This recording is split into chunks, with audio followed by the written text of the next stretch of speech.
ये रेवड़ी कल्चर देश के विकास के लिए बहुत घातक है। Now, Tamil Nadu is India's most industrialized state, accounting for over 15% of all factories in the country. The Supreme Court of India is warning against freebies. So says a report by the Reserve Bank of India. Now it houses 10,000 more factories than its closest rival, Gujarat.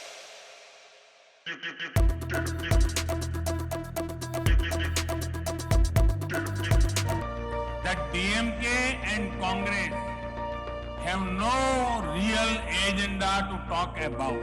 आजकल हमारे देश में मुफ्त की रेवड़ी बांटकर vote बटोरने का कल्चर लाने की भरसक कोशिश हो रही है, as it aims to build a $1 trillion economy by 2030.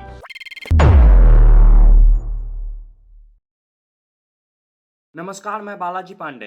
Tamil Nadu Bharat का सबसे महत्वपूर्ण राज्य है और तमिलनाडु की जो राजधानी है चेन्नई अभी भारत में सबसे उभरता हुआ राज्य है। चाहे वो आप किसी भी सेक्टर में ले लो, चाहे आप टेक सेक्टर में ले लो, हेल्थ की सेक्टर में ले लो, किसी भी सेक्टर में ले लो, यह अभी भारत का सबसे तेज उभरता हुआ शहर है। तो इस सब के पीछे जो महत्वपूर्ण कारण है वो है वहाँ के नेताओं का और वहाँ के लोगों का, जो चेन्नई को सबसे उभरता हुआ शहर बनाने में हेल्प किया। अगर हम चेन्नई की पर कैपिटा इनकम को देखें तो 2012 से 2018 के बीच इंडिया की पर कैपिटा इनकम 38% बढ़ी है, वहीं तमिलनाडु की पर कैपिटा इनकम लगभग 90% तक बढ़ी है। और अगर हम ग्रेजुएट इनरोलमेंट की रेट की बात करें तो इंडिया में 29% 2012 से 18 के बीच इंडिया में ग्रेजुएट इनरोलमेंट रेट 29% बढ़ी है, वहीं अमेरिका में यूएस में 37% बढ़ी है। और वहीं अगर तमिलनाडु की बात करें तो ये तमिलनाडु में 49% तक बढ़ी है। और तमिलनाडु महिला सशक्तिकरण पे खूब काम किया है,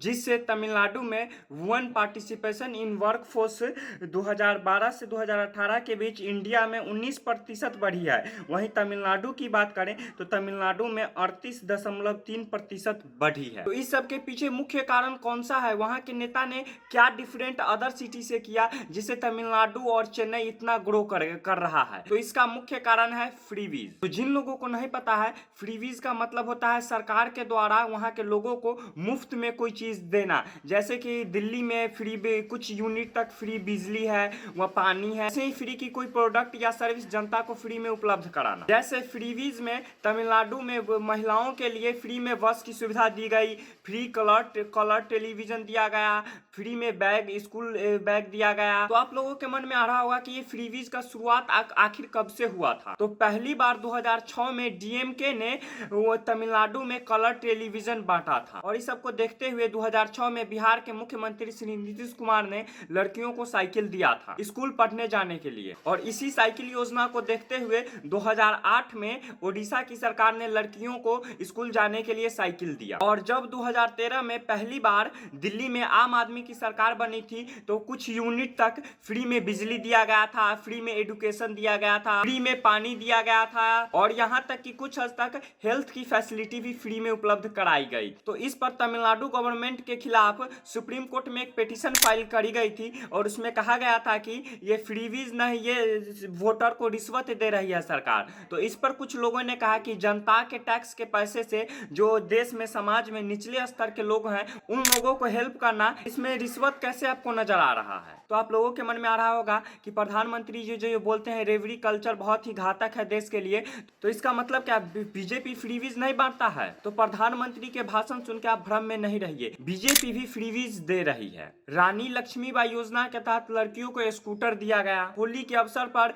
एलपीजी गैस दिए जा रहे हैं। तो इससे प्रश्न उठता है कि चेन्नई ही डेवलप क्यों किया? वैसे तो बहुत सारे राज्य फ्रीवीज दे रहे हैं अपने जनताओं को, तो वो चेन्नई वो कौन सा ऐसा काम किया जिससे और भी राज्य डेवलप किए लेकिन चेन्नई के मुकाबले वो थोड़ा कम किए? और चेन्नई ऐसा डिफरेंट कैसे कर गया कि चेन्नई डेवलप कर रहा है, तमिलनाडु डेवलप कर रहा है? और दूसरा सवाल उठता है कि फ्रीवीज से डेवलपमेंट कैसे होता है? और तीसरा सवाल जो उठता है वो है कि फ्रीवीज से कहीं कोई सरकार डेट ट्रैप में तो कोई राज्य नहीं फंसी जा रही है, क्योंकि जब सरकार फ्रीवीज उपलब्ध करा रही है तो कहीं वो कर्ज के जाल में न फंस जाए और श्रीलंका जैसी हालत न हो जाए। तो इन सभी सवालों का उत्तर देंगे आज की इस वीडियो में। फ्रीबीज के दो प्रकार होते हैं, एक होता है मेरिट फ्रीबीज और एक होता है नॉन मेरिट फ्रीबीज।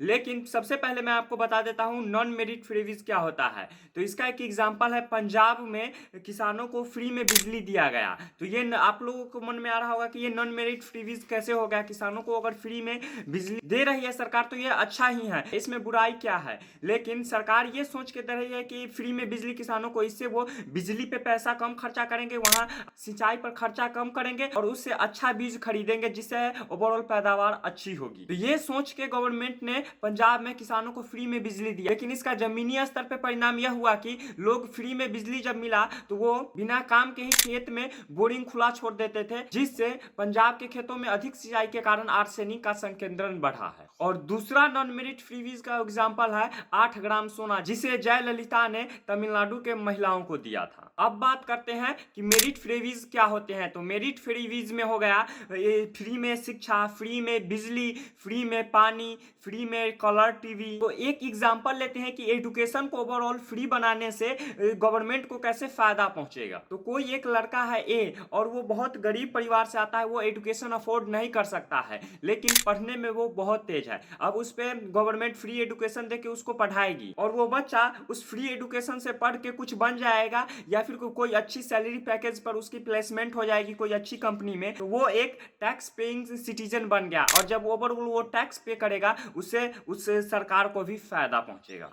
और जिस राज्य में जितना एजुकेटेड लोग रहेंगे वो राज्य उतना ही डेवलप करेगा। तो अब बात करते हैं कि फ्री में कलर टेलीविजन बांटने से स्टेट को ओवरऑल कैसा फायदा होगा। 2006 के समय में इंडिया में ना तो सोशल मीडिया था और ना ही घर घर टेलीविजन था। तो जितने भी जनजाति समुदाय के लोग थे या फिर जितने भी ग्रामीण लोग थे उन लोगों को वो खबर नहीं पहुंच पाता था कि अभी देश में क्या हो रहा है, दुनिया में क्या हो रहा है, सरकार कौन सी योजना ला रही है। इस सब को ध्यान में रखते हुए लोगों के पास वो सूचना जाए कि देश में क्या हो रहा है, सरकार उनके लिए क्या कर रही है। और महिला सशक्तिकरण पे एपिसोड चला के महिलाओं को शिक्षित करने के लिए सरकार ने फ्री में कलर टेलीविजन दी, जिसे एक टेलीविजन था और उससे 50-60 महिलाएं बैठ के देखती थी, जिससे वहां के लोग शिक्षित होते थे और यह जान पाते थे कि देश में क्या हो रहा है, कौन सा नियम है, इन सभी चीजों के बारे में। अब बात कर लेते हैं कि तमिलनाडु में जो महिलाओं को फ्री में बस की सुविधा दिया जा रहा है उससे कैसे बेनिफिट ओवरऑल पहुंच रहा है। एक लता नाम की औरत है,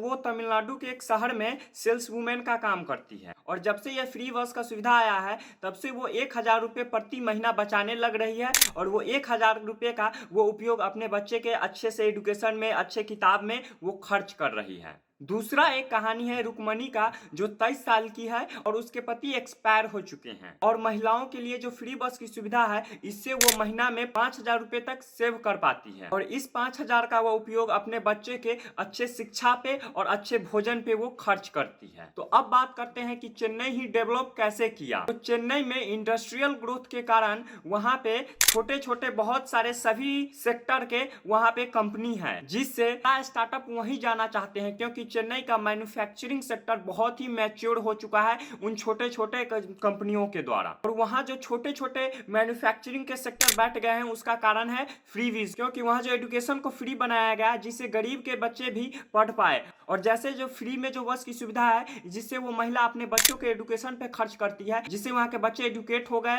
वहां के लोग शिक्षित हुए और छोटे छोटे मैन्युफैक्चरिंग सेक्टर के कारण वहां पे चेन्नई में स्टार्टअप की फंडिंग भी लॉकडाउन के दौरान बढ़ी थी, वहीं दूसरी सिटीज का स्टार्टअप फंडिंग नीचे हुआ था। तो आशा करते हैं कि यह वीडियो अच्छा लगा होगा। अगर अच्छा लगा होगा तो आप ऐसे ही इंफॉर्मेटिव वीडियोस को देख सकते हो। इसी टिप्पणी पे मैं बालाजी पांडे विदा लेता हूं।